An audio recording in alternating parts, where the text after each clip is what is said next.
La journée du Performance Day est toujours une idée de partage, partager autour de l'évolution du domaine scientifique, avoir cet éclairage-là à partir des spécialistes et des experts qui viennent nous éclairer, mais aussi un partage d'expérience avec tous nos clients. Depuis quelques années, les organisations sont en transformation et on pense que le manager est au centre de ce dispositif. Ils ont participé quelquefois à la stratégie, doivent la faire appliquer, doivent exécuter et déployer cette stratégie et surtout s'appuyer sur les hommes et les femmes qui vont créer de la valeur par leur savoir, leur savoir-être, leur savoir-faire et leur savoir évoluer. Nous avons la conviction que connaître et comprendre l'individu au travail est essentiel pour l'entreprise. Plus on s'appuie sur cet éclairage scientifique, la compréhension fine de l'individu au travail, plus on va permettre d'accroître les capacités des individus à produire et plus on va rendre plus efficaces les individus au travail.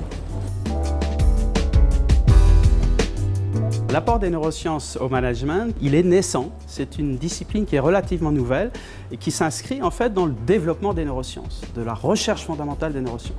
Tout l'enjeu aujourd'hui, c'est comment on arrive à faire en sorte que toute cette connaissance sur le cerveau irrigue la société et en particulier les entreprises.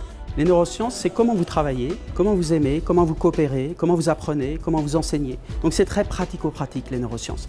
Les neurosciences appliquées au management, c'est simplement manager sur mesure en fonction des atouts et des limites du cerveau.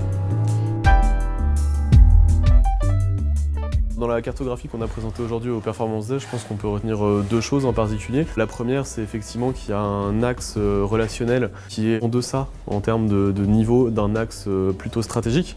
Et c'est un peu ce qu'on a vu aujourd'hui, que justement tout cet axe relationnel prenait énormément d'importance. Comme le montre le WEF, d'ici 2020, les compétences qui doivent être travaillées. Et aujourd'hui, on a bien vu que c'était un axe qui était légèrement en dessous en termes de niveau de compétences. Le deuxième point, ce serait aussi de dire qu'il y a certaines compétences qui sont particulièrement importantes de travailler. Et on a vu par exemple aujourd'hui l'empathie, qui avait des niveaux assez faibles, et l'audace, qui, malgré le fait qu'on demande à des managers de faire de la nouveauté, de créer des choses, eh bien, était aujourd'hui un petit peu absente et était nécessaire dans tous ces nouveaux projets. Le message clé que je retiendrai de cette matinée, c'est effectivement que finalement le cerveau fonctionne bien qu'à partir du moment où il y a du plaisir. Donc, le plaisir de travailler, le plaisir de collaborer, le plaisir d'être ensemble, le plaisir d'aller vers un projet commun. Et donc le management évidemment devra absolument tenir compte de cette spécificité du cerveau. Le message qui m'a le plus interpellé, c'est la neuroplasticité, c'est-à-dire la capacité que notre cerveau a de se reconfigurer. J'en avais l'intuition, mais ça nous a été démontré scientifiquement, ça veut dire que tout est possible.